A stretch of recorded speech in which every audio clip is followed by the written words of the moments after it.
मुअज़्ज़ज़ उलमाए मिल्लत इस्लामिया, नौजवान साथियों,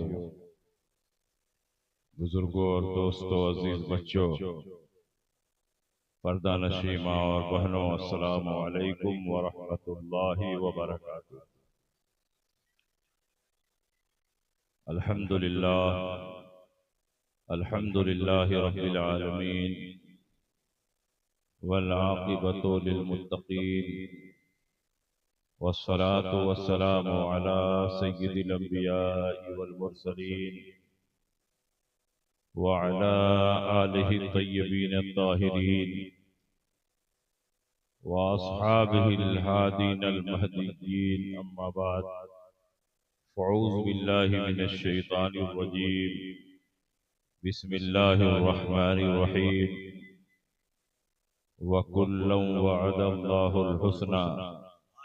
आमन्तु बिल्लाहि सदक़ल्लाहु मौलानाल अज़ीम व सदक़ रसूलुहुन नबियुल अमीनुल मकीनुल करीम व नहनु अला ज़ालिका लमिनश शाहिदीन व शाकिरीन वल्हम्दुलिल्लाहि रब्बिल आलमीन। कुछ कहने और सुनने से पेशतर आइए हम और आप मिलजुल कर इंतहाई खुलूस व मोहब्बत और एहतराम व अक़ीदत के साथ गुंबद खज़रा में आराम फरमाने वाले आका व मौला मदनी ताजदार, दोनों आलम के मालिक व मुख्तार, सय्यद अबरार व अख़ियार, हुज़ूर नबी अकरम नूर मुजस्सम सल्लल्लाहु तआला अलैहि वसल्लम की बारगाह में झूम झूम कर दुरूद शरीफ का नजराना पेश करें और पढ़ें, अल्लाहुम्मा सल्लि अला सय्यदिना व शफीना व हबीबिना व मौलाना मुहम्मदिन व बारिक व सल्लिम सलातन व सलामन अलैका या रसूल अल्लाह सल्लल्लाहु तआला अलैहि वसल्लम। हज़रात, आप लोग निहायत मतानत, संजीदगी और अदब व एहतराम के साथ जलसगाह में बैठे हैं। मैं देख रहा हूँ कि हर तरफ वीडियो बनाने में लोग लगे हुए हैं और शायर और खतीब की तरफ तवज्जो नहीं है। इस लहव लईब को बंद करें, ऑडियो रिकॉर्डिंग करें और पूरी तवज्जो के साथ मेरी तकरीर सुनें। मैंने जिस आयत करीमा की तिलावत की, अल्लाह रब्बुल इज्जत उसमें इरशाद फरमाता है, ला यस्तवी मिनकुम मन अनफक़ा मिन क़ब्लिल फ़त्ह व क़ातला उलाइका अअज़मु दरजतम मिनल्लज़ीना अनफ़क़ू मिन बअद व क़ातलू व कुल्लन वअदल्लाहुल हुस्ना। फ़त्ह मक्का से पहले जिन्होंने जानो माल की कुर्बानी पेश की और फ़त्ह मक्का के बाद जिन्होंने जानो माल की कुर्बानी पेश की, क्या दोनों गिरोह बराबर हैं? नहीं। फ़त्ह मक्का से पहले वालों को अल्लाह ने बाद वालों पर दर्जों फजीलत अता फरमाई, मगर एक नुक्ते पर अल्लाह ने सारे सहाबा को जमा फरमा दिया। वकुल्लन वअदल्लाहुल हुस्ना, और हर सहाबी से अल्लाह ने जन्नत का वादा फरमाया। हर सहाबी को अल्लाह ने जन्नत का मुज़्ज़ा दिया। हर सहाबी को अल्लाह ने जन्नत की बशारत अता फरमाई। इससे ये समझ में आता है कि सहाबी चाहे आला दर्जे का हो या अदना दर्जे का हो, फ़त्ह मक्का से पहले का हो या फ़त्ह मक्का के बाद का हो, अस्हाबे बैअत रिज़वान हो या अस्हाबे खंदक हो, अस्हाबे बद्र हो या उसके बाद के अस्हाब में से हो, सिर्फ सहाबी होना अगर साबित है तो उसका जन्नती होना भी मुतहक्कक है। आज सहाबा पर तबर्रा, आज सहाबा पर तानो तशनी, आज सहाबा की तौहीन की जा रही है, जबकि अल्लाह के नबी सय्यद आलम सल्लल्लाहु अलैहि वसल्लम ने इरशाद फरमाया, उलाइका अस्हाबु मुहम्मदिन सल्लल्लाहु अलैहि वसल्लम कानू अफज़ल हाज़िहिल उम्मा व अबर्रहा क़ुलूबन व आमक़हा इल्मन व अक़ल्लहा तकल्लुफ़न इख्तारहुमुल्लाह लिसुहबति नबिय्यिही व लिइक़ामति दीनिही। ये मोहम्मद सल्लल्लाहु अलैहि वसल्लम के सहाबा हैं जो इस उम्मत में सबसे अफजल हैं। अल्लाह ने इनके दिलों को सबसे ज्यादा परहेजगार बनाया, इल्म में सबसे ज्यादा गहराई और गिराई अता फरमाई और तकल्लुफाते दुनिया से इनको पाक और साफ रखा। ये वो मुक़द्दस नफूस खुद्सिया हैं जिनको अल्लाह ने अपने हबीब की सोहबत और उनके दीन की नुसरत व हिमायत के लिए मुंतखब फरमा लिया है। सहाबी होना कोई मामूली फजीलत की बात नहीं है। बड़ा से बड़ा गौस और कुतुब भी किसी अदना दर्जे के सहाबी के मकाम को नहीं पहुंच सकता। अल्लाह के नबी सैयद आलम सल्लल्लाहु अलैहि वसल्लम ने इरशाद फरमाया, ला तसुब्बु अस्हाबी फलौ अन्न अहदकुम अनफक़ा मिस्ल उहदिन ज़हबन मा बलगा मुद्दा अहदिहिम वला नसीफा।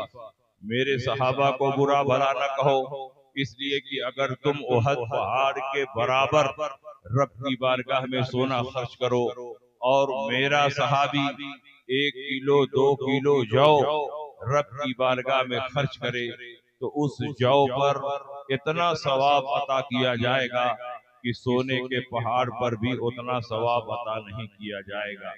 ये हदीसें इस बात पर रोशन दलील हैं कि बड़ा से बड़ा गौस और कुतुब भी किसी सहाबी के दर्जे को पहुंच नहीं सकता। अल्लाह के नबी सैयद आलम सल्लल्लाहु ताला अलैहि वसल्लम ने एक तो नहीं दर्जनों हदीसों में अपने सहाबा की अजमत शान को बयान फरमाया और कुरान अजीम की मुतअद्दिद आयात में सहाबा की अजमत बयान की गई। और इन सहाबा में जो सहाबी सबसे ज्यादा अफजल है वो हजरत अबू बकर सिद्दीक रज़ी अल्लाह ताला अन्हु है। और आपकी अफजलियत और आपकी खिलाफत बिला फसल पर एक तो नहीं बल्कि दर्जनों हदीसें शाहिद अदल हैं। अल्लाह के नबी सैयद आलम सल्लल्लाहु ताला अलैहि वसल्लम जब मरज़े विसाल में दाखिल हुए तो अल्लाह के नबी कुल 13 दिन बीमार रहे। बुखारी शरीफ में यह हदीस एक दो मकाम पर नहीं 6-7 जगहों पर अलग अलग हेडिंग के साथ अलग अलग उन्वान के साथ हजरत इमाम बुखारी ने बयान फरमाया है। जिस मकाम की हदीस में बयान करने जा रहा हूँ यहाँ हजरत इमाम बुखारी ने ये हेडिंग लगाई है कि इमामत का हकदार सबसे ज्यादा वो है जो सबसे ज्यादा इल्म वाला हो। अल्लाह के नबी सैयद आलम सल्लल्लाहु ताला अलैहि वसल्लम 13 दिन बीमार रहे, 5 दिन दीगर अज़वाजे पाक के पास रहे और आखिर के 8 दिन हजरत आयशा सिद्दीका के हुजरे में रहे। अल्लाह के नबी जब दूसरी बीवियों के पास रहे तो बार बार फरमाते रहे, कल मैं कहाँ रहूंगा, कल मैं कहाँ रहूंगा, कल मैं कहाँ रहूंगा। अज़वाजे पाक ने समझ लिया कि अल्लाह के नबी सैयद आलम सल्लल्लाहु अलैहि वसल्लम हजरत आयशा के हुजरे में जाना चाहते हैं। अज़वाजे पाक ने आपस में मीटिंग की और कहा, या रसूल अल्लाह, आप जिसके पास क़याम फरमाना चाहते हैं तशरीफ ले जाएं, हमारी तरफ से कोई एतराज नहीं। जरा गौर करो, आप जिस नबी का कलमा पढ़ते हो वो नबी अदलो इंसाफ का पैकर बनकर इस दुनिया में तशरीफ लाया है। वो नबी बीमार है, वो नबी अलालत में है, उसके बावजूद बारी का ख्याल फरमा रहे हैं। अल्लाह के नबी सैयद आलम सल्लल्लाहु अलैहि वसल्लम ने फरमाया कि मुझे हुजरे आयशा में पहुंचा दिया जाए। एक तरफ से हजरत अब्बास ने आपको सहारा दिया, एक तरफ से हजरत अली ने आपको सहारा दिया। दोनों के कंधों पर हाथ रखकर अल्लाह के नबी हुजरे आयशा के लिए चले, लेकिन आपके पांव में ज़ोफ़ो नकाहत का ये आलम कि आपके पांव का दोनों अंगूठा जमीन पर खत बना रहा था और अल्लाह के नबी जमीन पर खत बनाते हुए हुजरे आयशा में तशरीफ ले गए और आखिर के 8 दिन हुजरे आयशा में आपके गुजरे। अल्लाह के नबी बीमार हैं, ज़ोफ़ो नकाहत है, मगर उसके बावजूद मस्जिद नबवी शरीफ में जाकर सहाबा की इमामत फरमा रहे हैं।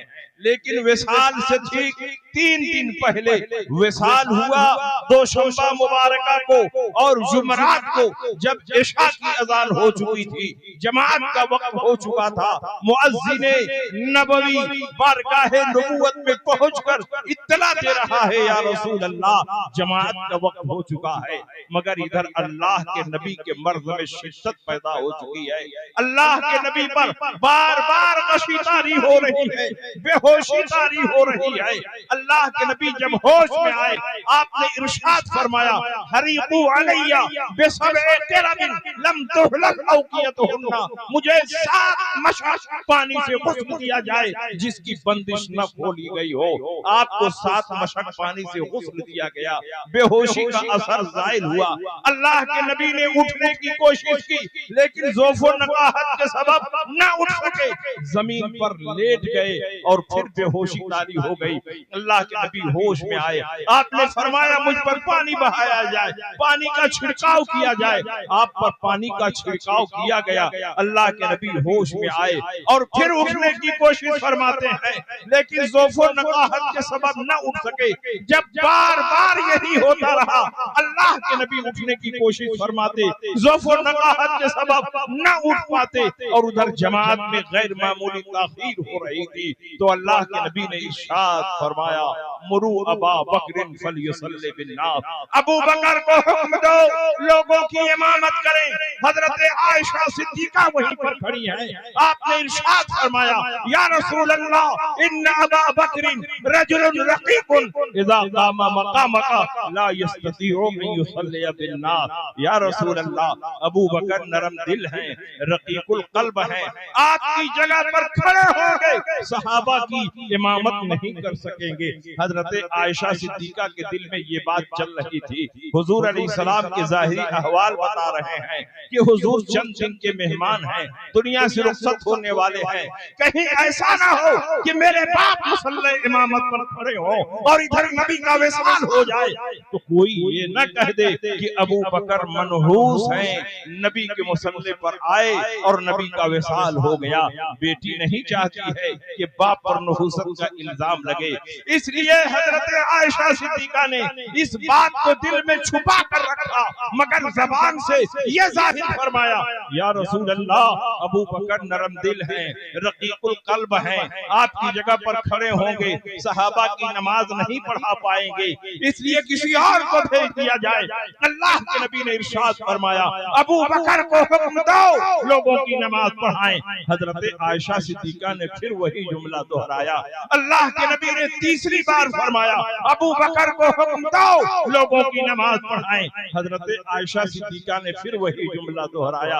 अल्लाह के नबी ने चौथी मर्तबा जलाल के आलम में फरमाया, मुरी अबा बकरिन फलयुसल्ली बिन्नास फइन्न कुन्ना लसवाहिबु यूसुफ, अबू बकर को हुक्म दो लोगों की नमाज पढ़ाएं। तुम लोग ज़ुलेखा की सहेलियों में से मालूम होती हो कि अपनी बात पर अड़ी हुई हो, या ये माना है कि दिल में कुछ छुपा कर रखती हो और जबान से कुछ जाहिर करती हो। जब अल्लाह के नबी ने पुरजलाल लहजे में इरशाद फरमाया, अबू बकर को हुक्म दो लोगों की नमाज पढ़ाएं, तो हजरत अबू बकर सिद्दीक नबी के मुसल्ले पर तशरीफ ले गए, तमाम सहाबा की इमामत फरमाई।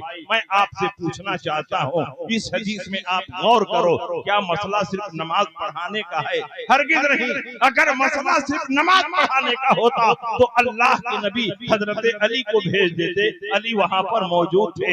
हजरत अब्बास को भेज देते, हजरत अब्बास वहाँ मौजूद थे। इब्ने अब्बास लिबास वहां मौजूद थे, लेकिन मसला सिर्फ नमाज पढ़ाने का नहीं। जब मसला नमाज पढ़ाने का होता है, इमाम नहीं होता, नायब इमाम जाकर नमाज पढ़ा देता है, नायब नहीं होता, मुअज्जिन जाकर नमाज पढ़ा देता है। मगर आज सिर्फ नमाज पढ़ाने का मसला नहीं, अल्लाह के नबी पूरी दुनिया को ये मैसेज और पैगाम देना चाहते हैं कि आज मेरे मुसल्ले पर खड़ा होगा जो सहाबा की इमामत करेगा, मेरे विसाल के बाद वही मिल्लत इस्लामिया का खलीफा। सुभान अल्लाह, सुभान अल्लाह, माशाअल्लाह। अल्लाह के नबी की जिंदगी में, जाहिरी जिंदगी में 17 वक्तों की नमाज हजरत अबू बकर सिद्दीक ने पढ़ाई। किसी और सहाबी को यह शरफ हासिल नहीं हुआ।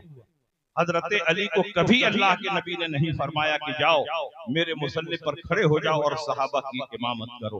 17 वक्तों की नमाज हजरत अबू बकर सिद्दीक ने मस्जिद नबवी में नबी के मुसल्ले पर खड़ा होकर नबी की हयात ज़ाहिरी में पढ़ाई है।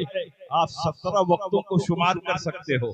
जुमरात को इशा की नमाज पढ़ाई, जुमा को 5 वक्त जिसमें एक जुमा शामिल है, सनीचर को 5 वक्त, अत्तवार को 5 वक्त और सोमवार को फजर की नमाज हजरत अबू बकर सिद्दीक ने पढ़ाई।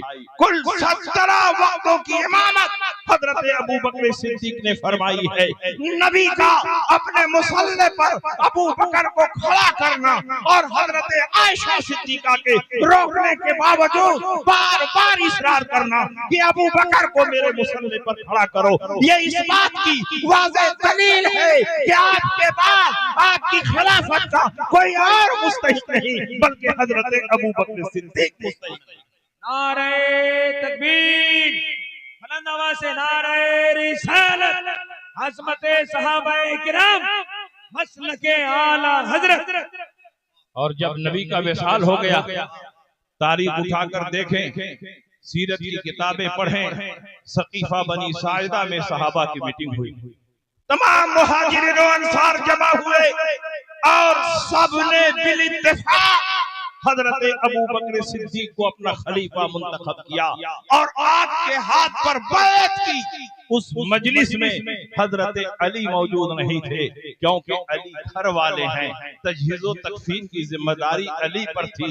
नबी का जसदे पाक हुजरा आयशा में रखा हुआ है, तजहीज़ो तकफीन की तैयारियां चल रही हैं और ये तैयारी कौन करेगा? वो करेगा जो नबी के घर वाला है, हजरत अली रज़ी अल्लाह तआला अन्हु तजहीज़ो तकफीन की तैयारियों में मसरूफ हैं, इसलिए आप उस मीटिंग में न जा सके। हजरत अबू बकर सिद्दीक ने अली को बुलाया और कहा, ऐ अली, आप कदीमुल इस्लाम सहाबी हैं, रसूलुल्लाह के चचाजाद भाई हैं, आप उनके दामाद हैं, इस्लाम में आपकी बेशुमार फजीलतें हैं। मुसलमानों ने मुझे खलीफा मुंतखब कर लिया है, मुझे यकीन है कि आप इस्लाम में इख्तिलाफ पसंद नहीं करेंगे। हजरत अली ने अपनी ज़बान मुबारक से जो जुमला सबसे पहले इरशाद फरमाया वो ये है, ऐ खलीफा रसूल, आपको फिक्र करने की जरूरत नहीं। क़द्दमका रसूलुल्लाह सल्लल्लाहु अलैहि वसल्लम फमनिल्लज़ी युअख्खिरुका, जब रसूल पाक ने आपको आगे बढ़ा दिया है तो कौन है जो आपको पीछे कर सकता है? रज़ीना लिदुनियाना बिमन रज़िया बिही रसूलुल्लाह सल्लल्लाहु अलैहि वसल्लम लिदीनिना, हम अपनी दुनिया के लिए उस ज़ात से राजी हैं जिससे रसूल पाक हमारे दीन के मामले में राजी है। तो हजरत अली ने भी अबू बकर के हाथ में हाथ देकर उनकी बैयत कबूल कर ली और उनको खलीफा अव्वल तस्लीम कर लिया। तो सच्चा मौलाई वही हो सकता है जो अबू बकर की फजीलत को तस्लीम करे।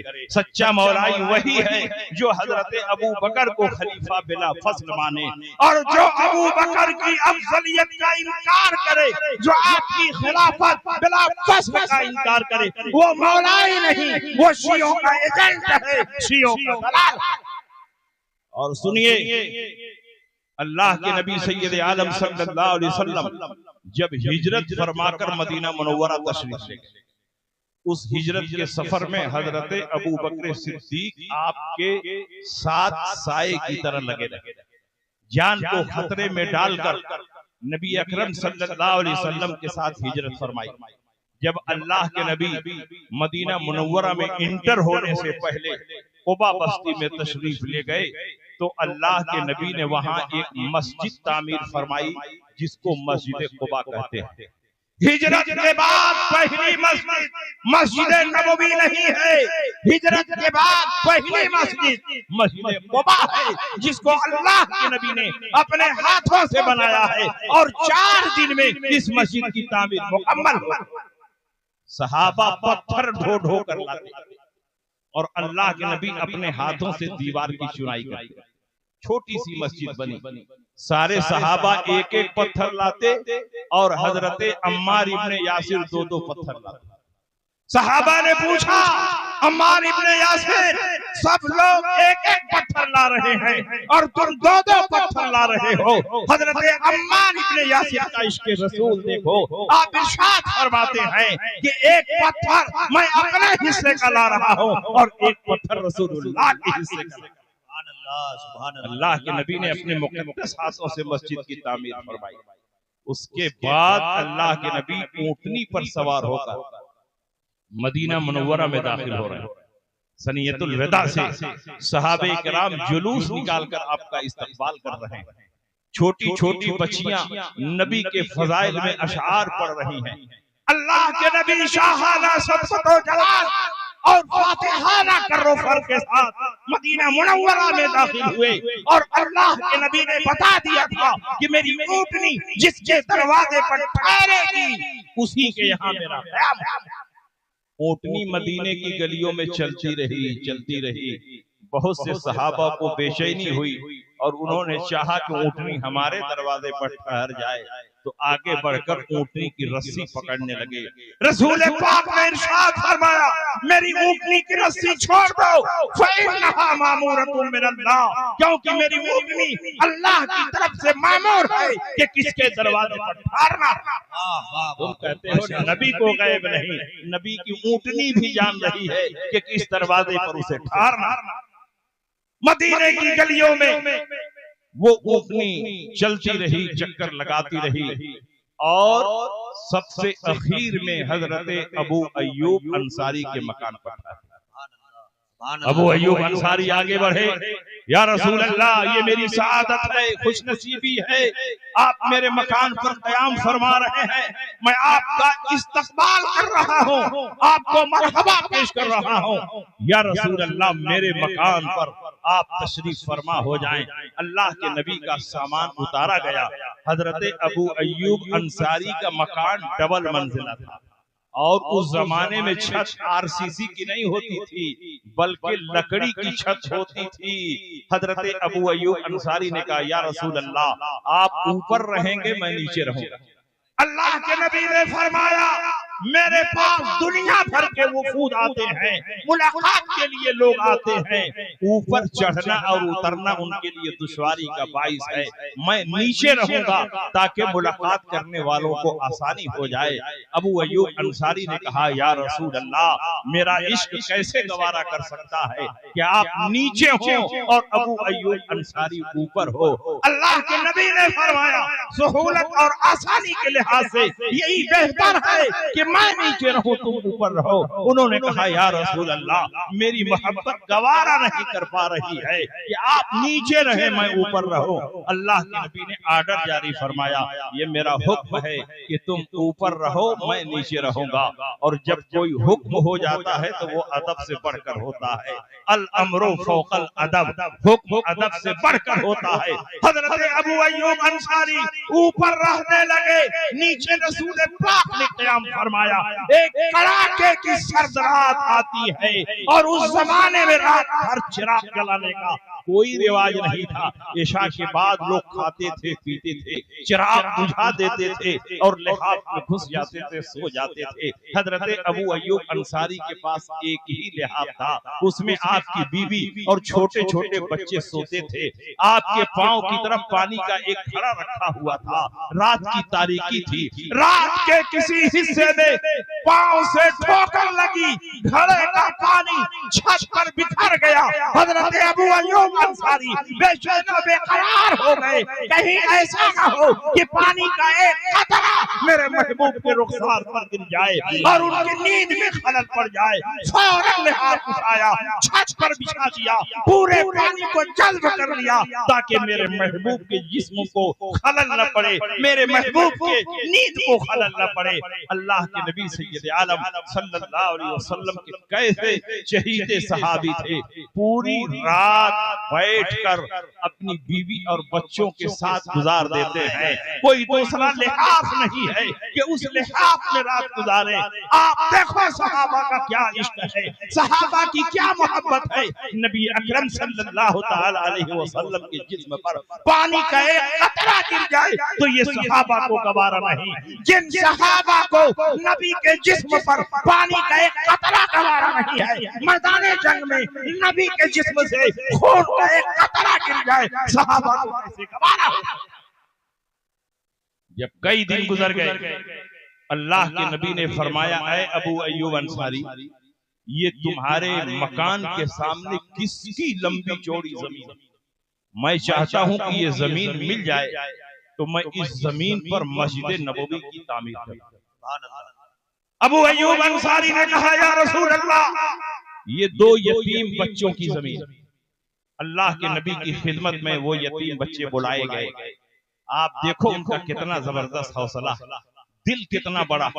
अल्लाह के नबी ने फरमाया, अगर ये जमीन मुझे मिल जाती तो मैं इस पर मस्जिद की तामीर करना चाहता हूँ। उन दोनों यतीम बच्चों ने कहा, या रसूल अल्लाह, ये जमीन आपकी मोहब्बत पर कुर्बान है, इसे कबूल फरमा लें और इस जमीन पर मस्जिद नबवी की तामीर शुरू कर दें। रसूल पाक ने फरमाया, यूं ही नहीं, कीमत लेकर जमीन दोगे तब मैं इस पर बनाऊंगा। उन बच्चों ने कहा, या रसूल अल्लाह, हमारे पास जो कुछ है वो सब आपका सदका है, आप कबूल फरमा लें। नबी ने फरमाया, बगैर कीमत लिए इस जमीन पर मैं मस्जिद की तामीर नहीं करूंगा। तुम लोग यतीम बच्चे हो, बगैर कीमत के तुम्हारी जमीन नहीं ले सकता। उन यतीम बच्चों ने कहा, या रसूल अल्लाह, हम दिल से दे रहे हैं, कबूल फरमा लें। अल्लाह के नबी ने फरमाया, हरगिज़ नहीं, जब तक कीमत नहीं मैं इस जमीन पर मस्जिद नहीं बनाऊंगा। उन यतीम बच्चों ने सोचा, कहीं ऐसा न हो कि हमारी जमीन पर मस्जिद न बने। उन यतीम बच्चों ने कहा, या रसूल अल्लाह, आप कीमत ही देना चाहते हैं तो सिर्फ 10 दीनार कीमत अदा फरमा दे और इस जमीन पर मस्जिद तामीर फरमा दे।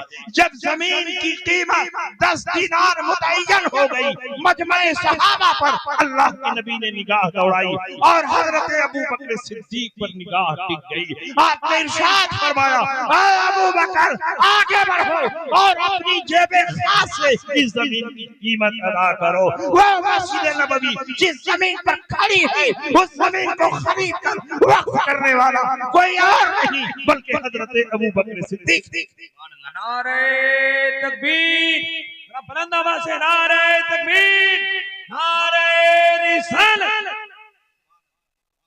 जब जमीन की खरीदारी मुकम्मल हो गई, संगे बुनियाद का जलसा रखा गया। तमाम मुहाजिरीनों अंसार जमा हुए, बुनियाद खोदी गई और बुनियाद का पहला पत्थर नबी ने अपने मुकद्दस हाथों से रखा। सुभान अल्लाह। अबू बकर से फरमाया, अबू बकर, तुम आगे बढ़ो और मेरे पत्थर के बगल में एक पत्थर तुम भी रख दो। हजरत अबू बकर ने नबी के पत्थर के बगल में एक पत्थर रख दिया। अल्लाह के नबी ने फरमाया, ऐ उमर, तुम भी एक पत्थर लेकर आओ और अबू बकर के बगल में अपना पत्थर रख दो। उन्होंने रख दिया। अल्लाह के नबी ने फरमाया, ऐ उस्मान, एक पत्थर तुम भी लेकर आओ और उमर इब्ने खत्ताब के बगल में रख दो। उन्होंने भी रख दिया। नबी के पत्थर रखने के बाद पहला पत्थर अबू बकर ने रखा, दूसरा पत्थर उमर ने रखा, तीसरा पत्थर उस्मान गनी ने रखा। ये तरतीब बता रही है कि नबी के विसाल के बाद पहला खलीफा अबू बकर होंगे, दूसरा खलीफा उमर होंगे और तीसरा खलीफा उस्मान गनी। सुभान अल्लाह, सुभान अल्लाह। जो खिलाफत की तरतीब है वही अफजलियत की तरतीब है, और जो अफजलियत की तरतीब है वही खिलाफत की तरतीब है, और यही तरतीब अहले सुन्नत की तरतीब है। इस पर अहले सुन्नत का इजमा है, और जो इसके खिलाफ करे वो अहले सुन्नत से बाहर। और आप सुनिए, आला हजरत मुजद्दिद दीन व मिल्लत फाजिल बरेलवी मतलउल कमरैन में एक हदीस नकल फरमाते हैं। अल्लाह के नबी सैयद आलम सल्लल्लाहु अलैहि वसल्लम की बारगाह में एक शख्स ऊंट बेचने के लिए गया। रसूल पाक ने उसका ऊंट खरीद लिया, लेकिन नबी ने पैसा नहीं दिया, नबी ने उधार खरीदा। नबी ने फरमाया जब पैसा आएगा तुम्हें पैसा दिया जाएगा।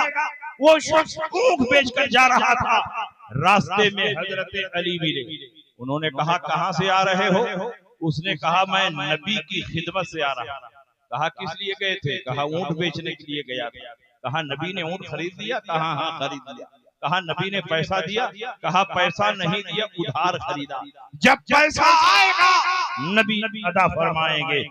हजरत अली ने कहा नबी की खिदमत में जाओ और नबी से पूछो या रसूल अल्लाह, अगर आपको कोई हादसा पेश आ गया और आप अचानक दुनिया से चले गए तो मेरे ऊंटों की कीमत कौन अदा करेगा? वो शख्स आया, रसूल पाक से पूछा या रसूल अल्लाह, अगर आपको कोई हादसा पेश आ जाए और आप अचानक दुनिया से चले जाए तो मेरे ऊंटों की कीमत कौन अदा करेगा? तो सरकार ने फरमाया अबू बकर अदा करेंगे।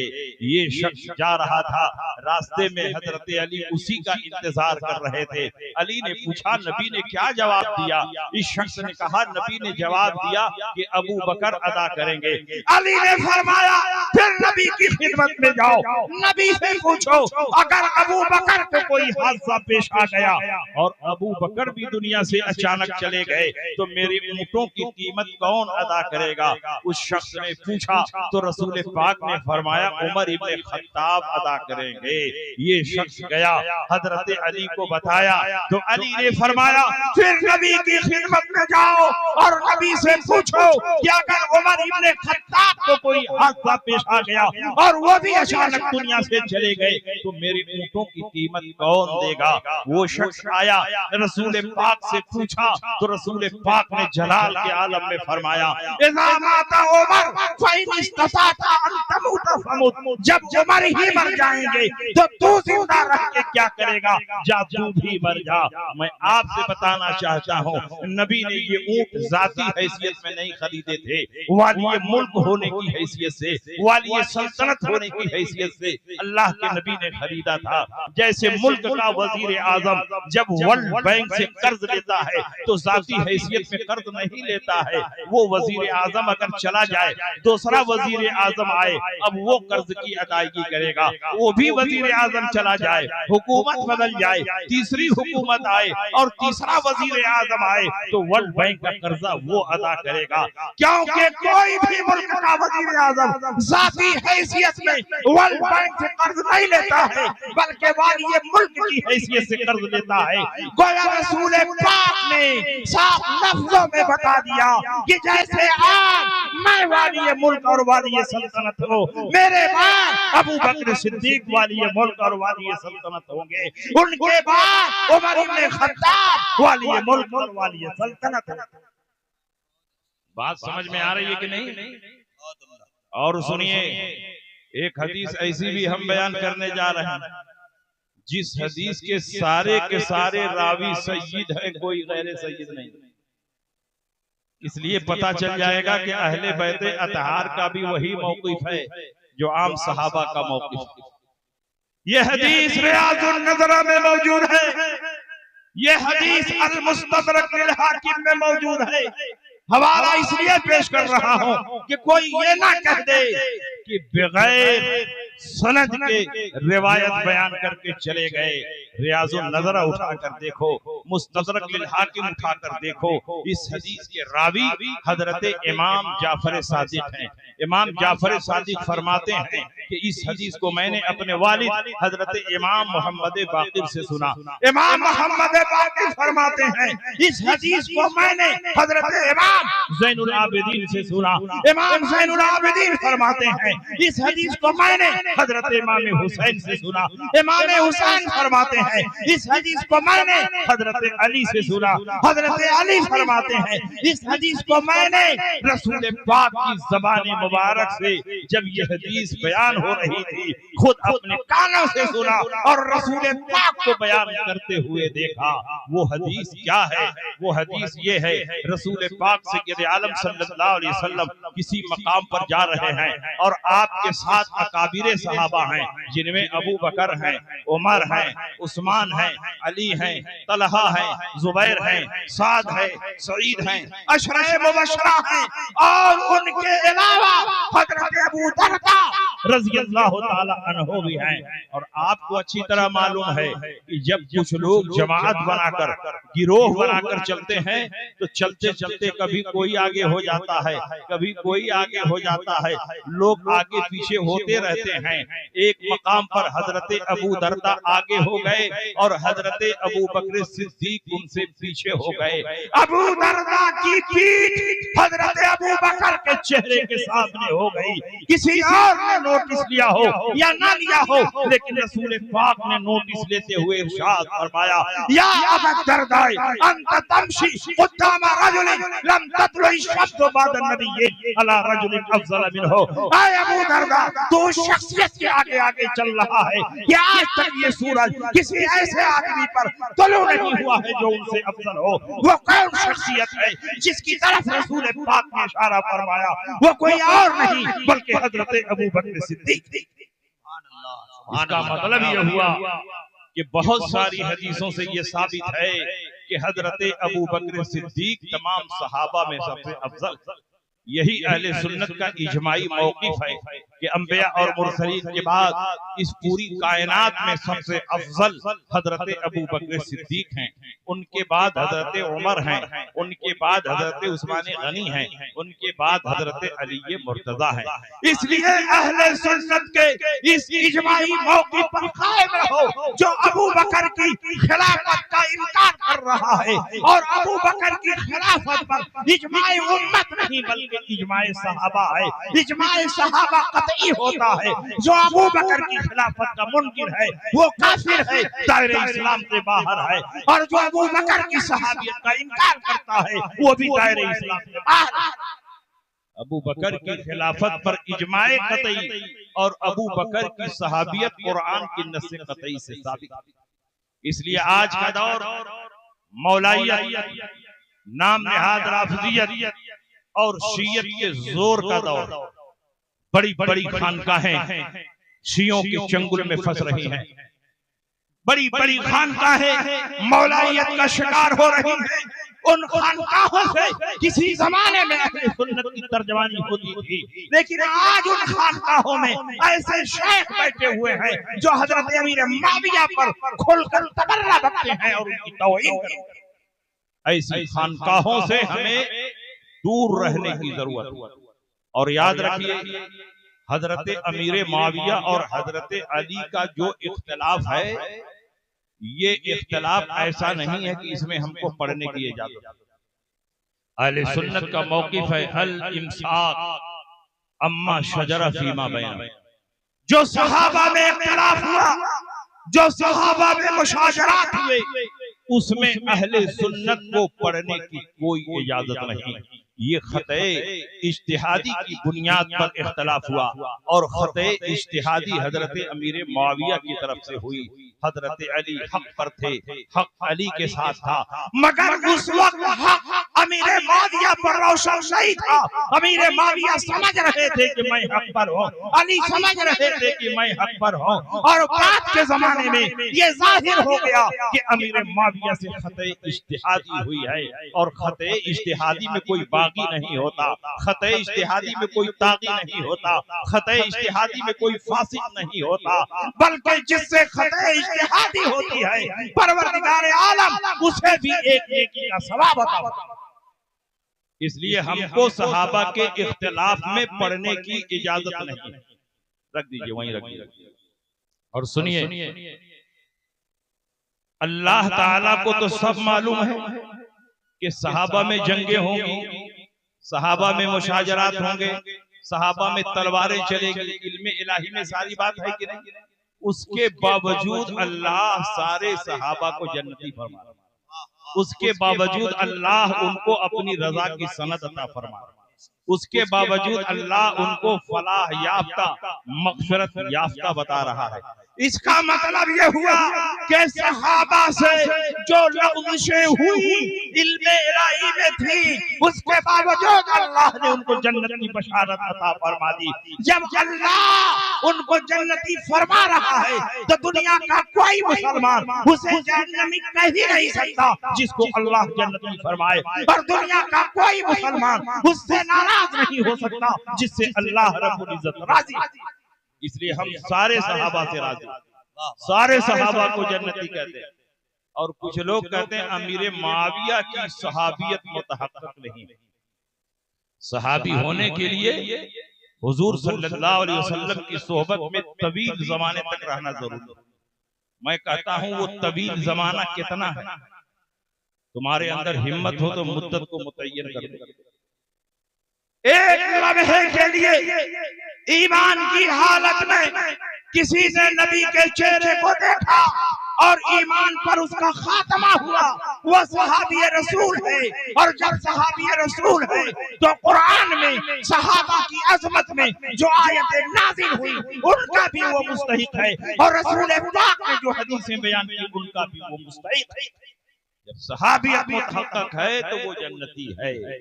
और अमीर मुआविया तो ऐसे सहाबी है कि उन 13 कातिबीन में हैं जिन्होंने रसूल पाक की बारगाह में बैठकर किताबत वही की किताबत की। कुरान नाजिल होता, रसूल पाक किसी न किसी कातिब को बुलाते, और किसी कातिब को बुलाते तो वो लोग रसूल की बारगाह में बैठकर लिखते। अब आप बताइए कि जब कोई मुफ्ती अपने शागिर्द को कोई फतवा इमला कराता है, लिखवाता है, तो एक जुमला 2 जुमला बताता है, शागिर्द उसको लिखता है और शागिर्द पलट करके उस्ताद के चेहरे को देखता है और इंतजार करता है कि आगे का जुमला बता। तो उस्ताद आगे का जुमला बताता, फिर शागिर्द उसको लिखता है और उस्ताद आगे का जुमला बताता है, शागिर्द उसको लिखता है। जब वो जुमला लिख लेता है शागिर्द फिर उस्ताद के चेहरे को देखता है और उस्ताद आगे का जुमला बताता है। एक सफ़े का मज़मून, एक सफ़े का फतवा लिखवाते लिखवाते सैकड़ों मरतबा शागिर्द अपने उस्ताद के चेहरे को देखता है। अमीर मुआविया ने 2 साल तक मुसलसल वही इलाही की किताबत की है। इसका मतलब ये हुआ कि जब कोई सूरह नाज़िल होती, कोई आयत नाज़िल होती, तो रसूल पाक अमीर मुआविया को बुलाते और फरमाते ये आयत लिखो। जब आयत लिख लेते और नबी के चेहरे को देखते तो नबी आगे वाली आयत बताते, अमीर मुआविया उसको लिखते, फिर नबी के चेहरे को देखते, रसूल पाक तीसरी आयत बताते, अमीर मुआविया उसको लिखते, फिर नबी के चेहरे को देखते। एक सूरह लिखने में सैकड़ों मरतबा अमीर मुआविया रसूल पाक का चेहरा देखते थे, और 2 साल में कितनी मर्तबा रसूल पाक का चेहरा देखा होगा। अगर अमीर मुआविया सहाबी रसूल है नहीं है तो बताओ दुनिया में कौन सहाबी रसूल है? इसलिए अमीर मुआविया का सहाबी होना बिल्कुल मुतय्यन है, मुतहक्किक। और सुनिए, बाज लोग ये अफवाह फैलाते हैं कि अमीर मुआविया ने मेंबरों से अली को गालियां दिलवाई, अमीर मुआविया ने हजरत अली को तकलीफें पहुंचाई, अमीर मुआविया ने अली के खिलाफ तलवारें चलाई। मैं इतना तो मानता हूं कि दोनों सहाबा में जंग हुई, जंगे सिफ़ीन हुई, दोनों की फौजें आपस में लड़ी, एक दूसरे पर तलवारें चलाई गई। लेकिन जब जंग खत्म हुई, अमीर मुआविया पर हक वाज़े हो गया, तो हजरत अमीर मुआविया हमेशा हजरत अली का एहतराम करते, हजरत अली का अदब व एहतराम के साथ नाम लेते। एक मरतबा भी हजरत अमीर मुआविया ने हजरत अली की तौहीन नहीं की, बल्कि जिस जमाने में अमीर मुआविया जंग सिफ़ीन में मसरूफ थे, रूम के बादशाह ने अमीर मुआविया के पास पैगाम भेजा कि ऐ मुआविया, तुम मुझसे हाथ मिला लो, मेरी फौज तुम्हारी फौज मिलकर अली पर हमला करेगी। जब दोनों की फौजें मिल जाएंगी और अली पर हमला करेंगी तो अली का सफाया हो जाएगा, अली का नामो निशान मिट जाएगा। उस जंग के आलम में हजरत अमीर मुआविया ने जो जवाब दिया है वो आबे ज़र से लिखने के काबिल है। अमीर मुआविया फरमाते हैं, ओ रूमी कुत्ते, तू अली के लश्कर पर हमला करने का मंसूबा बना रहा है, कान खोलकर सुन ले। अगर तूने अली के लश्कर पर हमला करने की कोशिश की तो अली के लश्कर से सबसे पहला सिपाही जो आगे बढ़कर तुम पर हमला करेगा वो कोई और नहीं बल्कि मुआविया इब्न अबी सुफियान है। सुभान अल्लाह, सुभान अल्लाह। नारे तकबीर। कहीं आप मोहब्बत के साथ बेदार हैं? अगर है तो जरा हाथ उठाकर मोहब्बत से जवाब दीजिए। नारे तकबीर, नारे रिसालत, फज़ाइल सहाबाए किराम, उलमाए अहले सुन्नत, जश्न दस्तारे हिफ्ज़े कुरान। और याद रखिए, हजरत अली मुआविया को जितना जानते हैं हम और आप नहीं जानते, क्योंकि दोनों करीब करीब रहे, नबी की सोहबत में बैठते रहे और जंग के जमाने में भी एक दुश्मन दूसरे दुश्मन के ऊपर गहरी नजर रखता। अली से ज्यादा अमीर मुआविया को हम और आप नहीं जान सकते, हसन मुज्तबा से ज्यादा अमीर मुआविया को हम और आप नहीं समझ सकते। जब जंगे सिफ़ीन खत्म हुई तो हजरत अली ने अमीर मुआविया के पास खत लिखा। उस खत में लिखा, फल हक़्क़ु अन्न रब्बना वाहिद व दीनना वाहिद व कलिमतना वाहिदतुन व दावतना फिल इस्लाम वाहिदा। सच्ची बात यह है कि जो तुम्हारा रब है वही हमारा रब है, जो तुम्हारा दीन है वही हमारा दीन है, जो तुम्हारा कलमा है वही हमारा कलमा है। इस्लाम में जिन बातों की दावत तुम देते हो उन्हीं बातों की दावत हम भी देते हैं। अब बताओ, इस हैसियत से अमीर मुआविया में और हजरत अली में क्या फर्क रह गया? दोनों का खुदा एक है, दोनों का दीन एक है, दोनों का कलमा एक है, दोनों दाइए इस्लाम है। इसलिए दोनों में से किसी को भी बुरा भला कहना ये अहले सुन्नत का शेवा नहीं हो सकता है।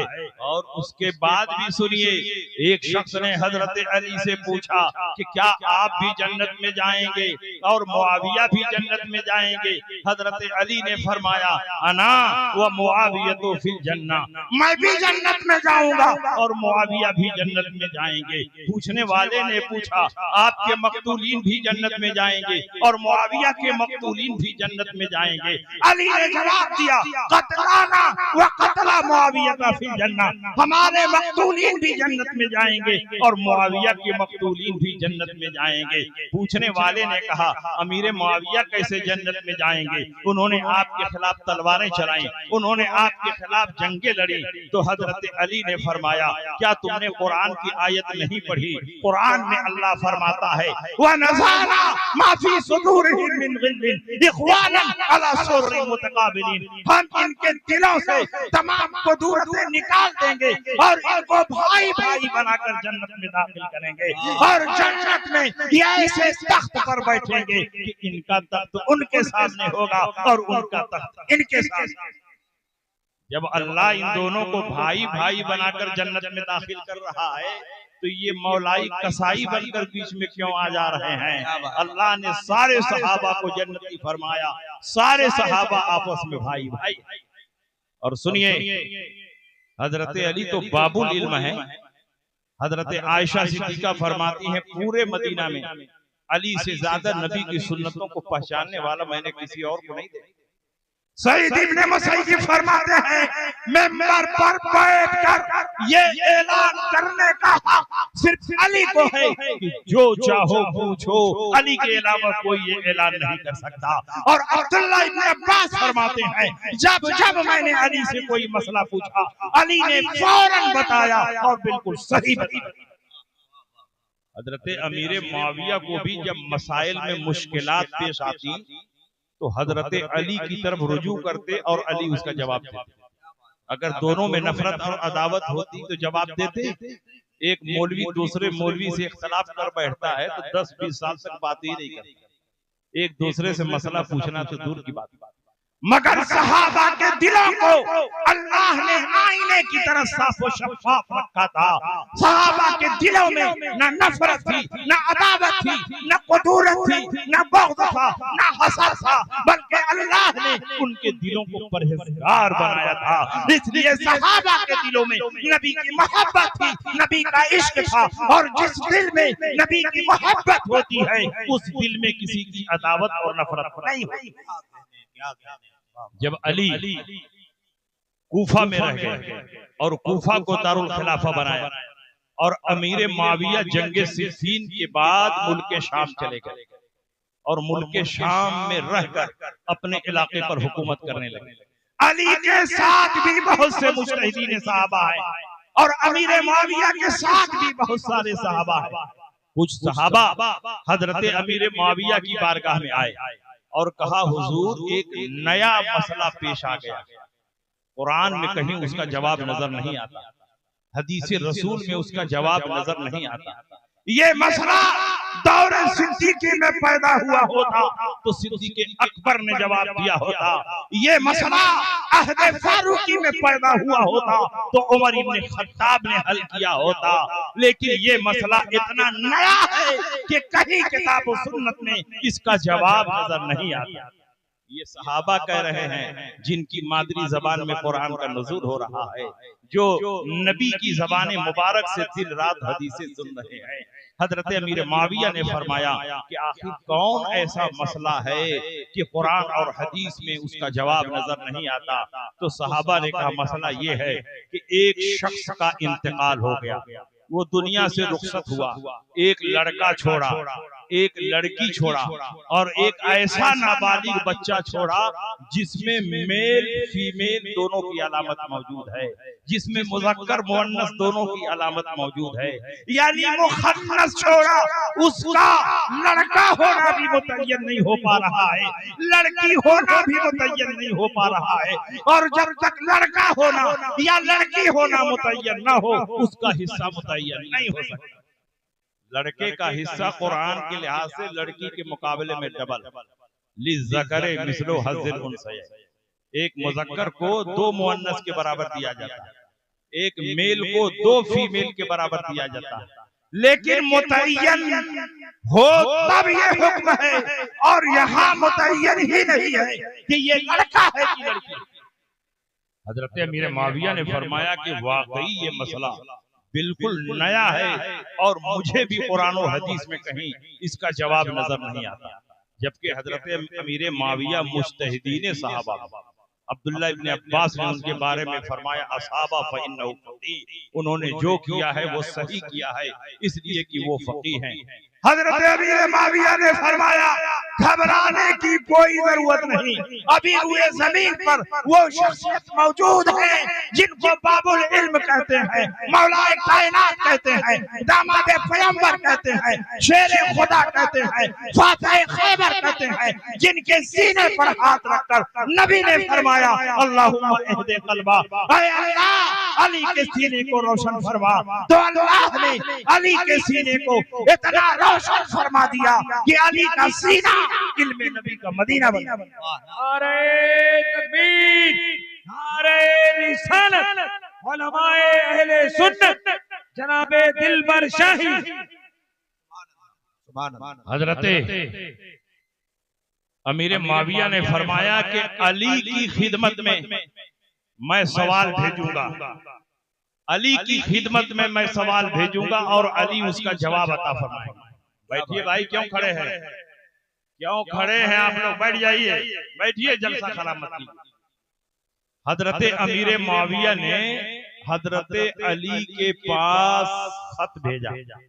उस जमाने में कागज नहीं था, चमड़े के एक छोटे से टुकड़े पर अमीर माविया ने अपना सवाल लिखा। वो टुकड़ा इतना छोटा था कि मुअर्रिखीन ने लिखा है कान्नहु उज़्नुल फारा, गोया वो चूहे का कान। इतने छोटे टुकड़े पर हजरत अमीर माविया ने अपना सवाल लिखा। जब वो सवाल हजरत अली की बारगाह में पहुंचा तो अगर अली के दिल में अदावत होती, नफरत होती, दुश्मनी होती तो अली फरमाते मुआविया इब्न सुफियान परेशान है तो परेशान रहने दो, मैं जवाब नहीं दूंगा और मैं जवाब नहीं दूंगा तो पूरे आलम इस्लाम में कोई इस मसले को हल नहीं कर पाएगा। लेकिन अली ने फरमाया कि मैं इसका जवाब दूंगा, क्योंकि नबी के इल्म के वारिस होने की हैसियत से मेरी जिम्मेदारी बनती है कि मेरी बारगाह में जो भी मसाइल शरइया पेश किए जाए मैं उनका जवाब लिखूं। अली ने जवाब लिखा, एक छोटे से टुकड़े पर जवाब लिखा। मुअर्रिखीन ने लिखा है कि अली ने जिस छोटे टुकड़े पर जवाब लिखा वो छोटा टुकड़ा मुआविया के टुकड़े से भी छोटा, और उस पर सिर्फ एक जुमला लिखा, इर्सहु मिन मबाली है, उसका तरका उसके पेशाब के रास्ते से मुतय्यन है। जब ये जवाब अमीर मुआविया के पास पहुंचा, सहाबा ने देखा तो सहाबा तो ना समझ सके, लेकिन अमीर मुआविया समझ गए।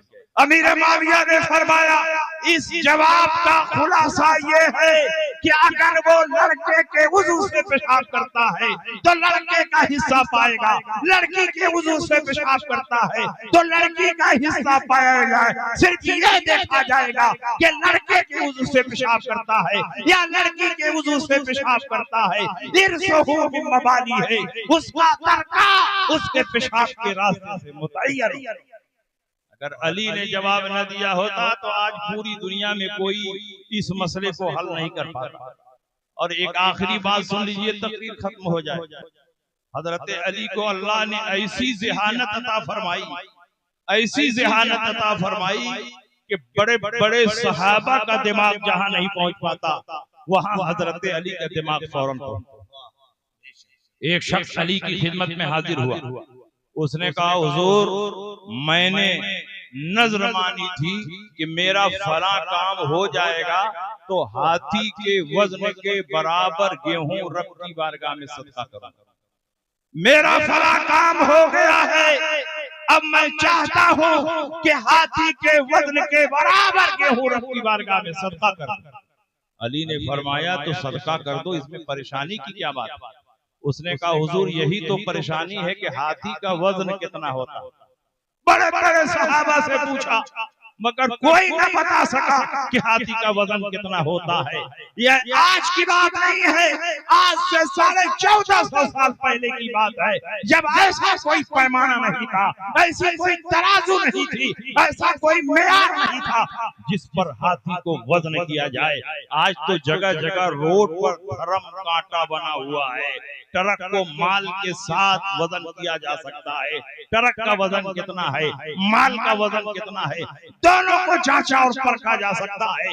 लेकिन आज से 1450 साल पहले ऐसा कोई पैमाना नहीं था, ऐसी कोई तराजू नहीं थी कि जिस पर हाथी को वजन किया जाए। हजरत अली ने फरमाया, इसका जवाब तो बिल्कुल आसान। उसने कहा, हुजूर जल्दी बताइए।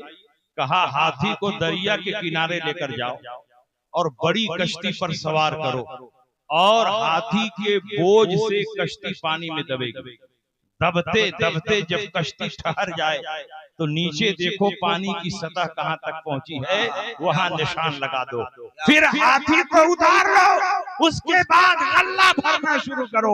गल्ला भरते रहो, भरते रहो, भरते रहो। कश्ती दबती रहेगी, दबती रहेगी, दबती रहेगी। कश्ती दबती दबते जब उसी निशान पर आ जाए तो समझ लेना हाथी के वजन के बराबर गल्ला हो गया है। रब की बारगाह में सदका कर दो। बड़े बड़े सहाबा जो मसला हल नहीं कर पाते थे, उसको बाबुल इल्म मौलाए कायनात। अल्हम्दुलिल्लाह हम सारे सहाबा का एहतराम करेंगे और तमाम अहले बैते अतहार का एहतराम करेंगे। हम न किसी सहाबी की तौहीन करेंगे और न किसी अहले बैते अतहार की शख्सियत में गुस्ताखी करेंगे, इसलिए कि सहाबा को छोड़कर सिर्फ और सिर्फ अहले बैत की तारीफ और तौसीफ करना और उनकी मदह करना ये राफियत है, और अहले बैत को छोड़कर सिर्फ और सिर्फ सहाबा की तारीफ करना ये खारिजियत है, और दोनों से मोहब्बत करना यही मसलक आला हजरत है। अहले सुन्नत का है बेड़ा पार, असहाबे हुजूर नज्म है, और नाव है इतरत रसूलुल्लाह। क्या बात है। अब आखिरी बात मदरसे के ताल्लुक से सुन लीजिए। मदरसा गौसिया हिमायतुल इस्लाम जो इस इलाके का मरकजी इदारा और वहां से फारिग होने वाले बच्चों की दस्तार भी हो रही है, ये इदारा आज अपनी कारकर्दगी आपकी निगाहों के सामने पेश कर रहा है। अगर इस इदारे ने बेहतर कारकर्दगी की है और इदारे ने हुफ़ाज़ व कुर्रा पैदा किए हैं, तो आपकी जिम्मेदारी है कि ज्यादा से ज्यादा इस इदारे का ताउन करें, इस इदारे की मदद करें। याद रखें, मदारिस का वजूद कोई मामूली वजूद नहीं है।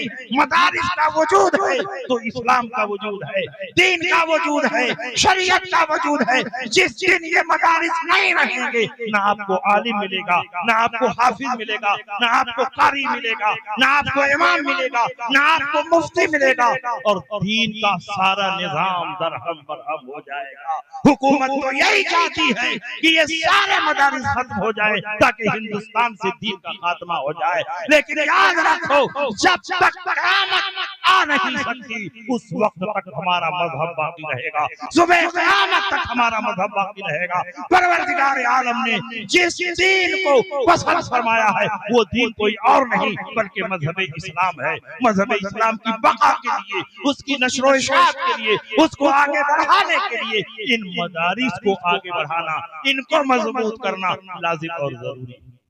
तो बताइए, मदरसा गौसिया हिमायतुल इस्लाम की आप हिमायत और मदद करेंगे कि नहीं करेंगे? कितने लोग मदद करेंगे? रमजान आ रहा है, हरगिज हरगिज इस इदारे को न भूलें। इतना अजीम शान जलसा ये इदारा कर रहा है। इस इदारे ने इतनी शानदार तालीम दी है कि यहाँ से हाफिज की दस्तार हो रही है, और अगर आपने मदद की, ताउन का हाथ बढ़ाया, तो यहाँ से सिर्फ हाफिज नहीं, यहाँ से आलिम भी फारिग होंगे, यहाँ से मुफ्ती भी फारिग होंगे। आपकी जिम्मेदारी है कि दीन को बचाने के लिए मदारिस की मदद करें, दीन को बचाने के लिए मदारिस को मजबूत करें। इन्हीं बातों के साथ मैं आपके दरमियान से रुखसत हो रहा हूँ। परवरदिगार आलम हमारी बातों को अपनी बारगाह में कबूल व मकबूल फरमाए। कहने सुनने में अगर कोई लफ्ज़ खता और कमी हो गई हो तो परवरदिगार आलम अपने फजल व करम से उसे माफ फरमाए। व आखिरु दावाना अनिल हम्दुलिल्लाहि रब्बिल आलमीन व मा अलैना इल्लल बलाग। अस्सलामु अलैकुम व रहमतुल्लाहि तआला व बरकातहू।